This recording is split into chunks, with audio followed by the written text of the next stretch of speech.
There was big news Friday.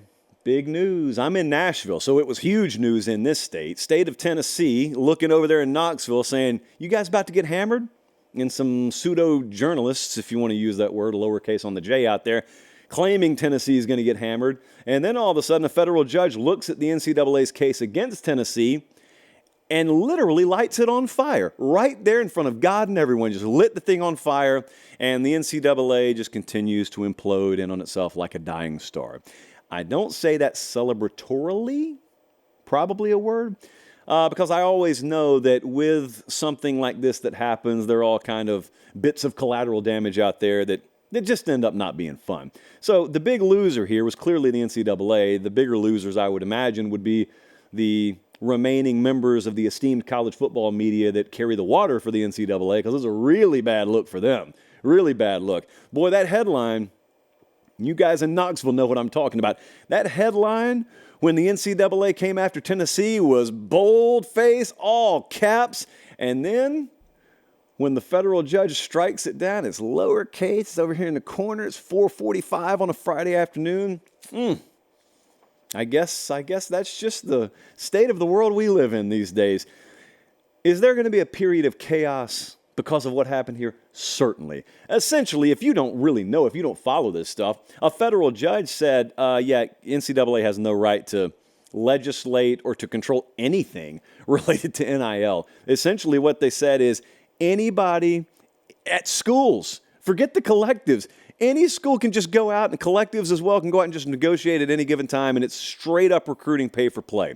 Someone's going to come in the comments and say, it always was. No, it wasn't. Don't be a fool. No, it wasn't. It's never been like that. It's never been like this in the history of college athletics. A $100 handshake has never been and will never be tantamount to here's $775,000 in a Lamborghini. It's never happened, okay? I mean, I don't know what else to say. It's never happened. So it had to get broken before it was going to get rebuilt, is the point.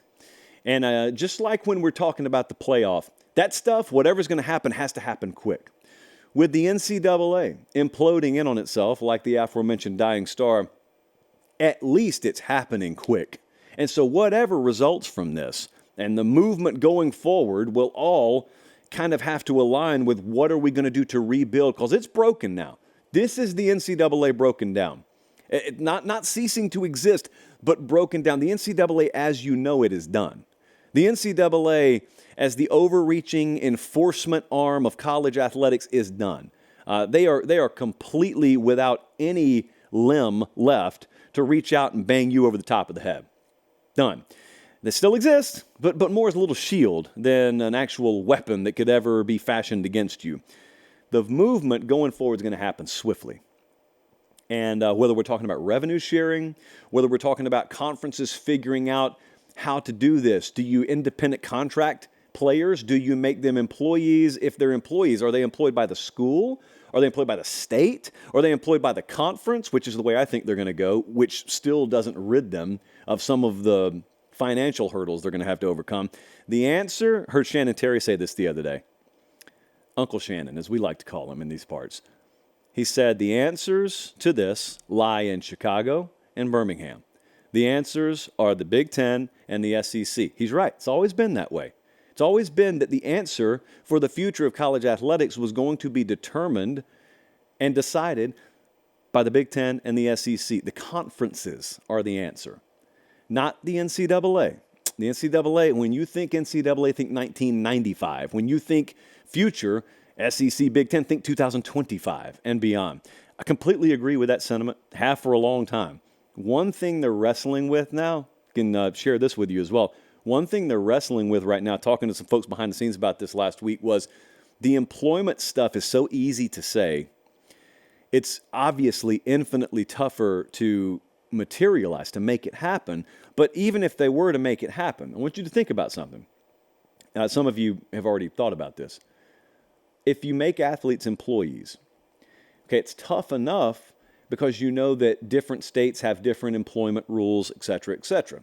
Now, there's a train of thought out there that, well, we'll circumvent that. Instead of them being employees of the school, we'll make them employees of the conference. You know, so whether you play for Texas or Tennessee or Florida, You're just an employee of the SEC. Well, that's wonderful. That's great. But unlike federal taxes, state income taxes vary greatly. And some folks live in states like we do in Tennessee where there is no state income tax. And the concern, as you could very much imagine behind the scenes, is what kind of recruiting advantage does it give programs that reside in states with no state income tax versus ones that have insane rates of state income tax? Again, these are situations where I'm very glad I don't have to police this. There are answers, but they are not for me to decide. But yeah, NCAA dealt yet another blow, and I'm sure untold amounts of lobbying dollars were burnt in an incinerator in an effort to fight against the inevitable, and it will continue to be that way until they run out of money. I don't know. NCAA doesn't run out of money.